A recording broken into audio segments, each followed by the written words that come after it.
Hello बच्चों, चलिए प्रश्न को समझते हैं। प्रश्न है आपके सामने कि 60 ग्राम एल्यूमिनियम का ताप 35 डिग्री सेंटीग्रेड से 55 डिग्री सेंटीग्रेड करने के लिए कितने किलो जूल ऊष्मा की आवश्यकता होगी। आपको बोला है एल्यूमिनियम की मोलर ऊष्माधारिता 24 जूल मोल प्रति केल्विन है।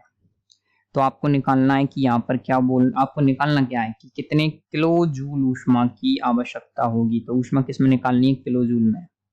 इस प्रश्न की जो मुख्य अवधारणा है वो ये है कि आपको पता लगाना है, आपको पता होना चाहिए किस प्रकार से आपकी ऊष्मा की आवश्यकता को हम निकालेंगे। तो मुख्य अवधारणा में आएगा कि आपको किसी भी पदार्थ का जो टेम्परेचर है, तापमान को बदलने में कितनी ऊष्मा की आवश्यकता है, तो उस ऊष्मा आवश्यकता को किस सूत्र की सहायता से निकाला जाता है वो आपको पता होना चाहिए। तो हम यहाँ पर ऊष्मा आवश्यकता को निकालने का जो तरीका है वो ज्ञात करेंगे।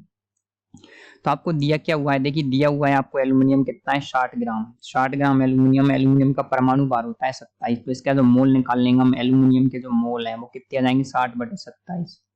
एल्यूमिनियम के मोल आ जाएंगे आपके 60/27। जब आप इसको सॉल्व करेंगे तो इसका मान आता है 2.2। और आपको दिया हुआ है कि जो जो तापमान कितना कर रहे हैं आप, 35 डिग्री से कर रहे हैं 55 डिग्री सेंटीग्रेड। तो जो डेल्टा टी है, तापमान में परिवर्तन आ जाएगा आपके 55 माइनस 35। यदि आप इसको केल्विन में बदल के करोगे तो भी सेम आ जाएगा, दोनों तरफ 273 जोड़ेगे तो वो घट जाएगा। इसका मान आ रहा है आपके 20 डिग्री सेंटीग्रेड।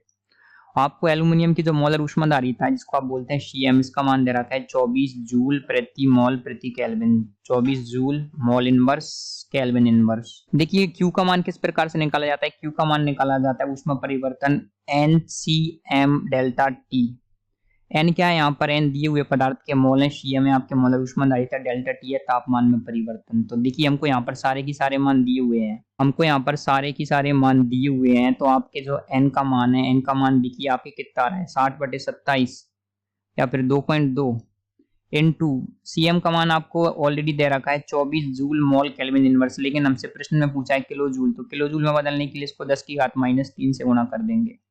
साथ में डेल्टा टी का मान है आपके 20। तो आप इसको सॉल्व करेंगे तो क्यू का मान आता है आपके 1.07 किलो जूल।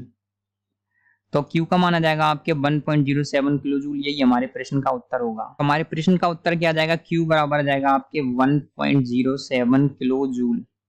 तो ये हमारे प्रश्न का उत्तर यही होगा। आशा करते हैं आपको प्रश्न का उत्तर समझ आया होगा। धन्यवाद।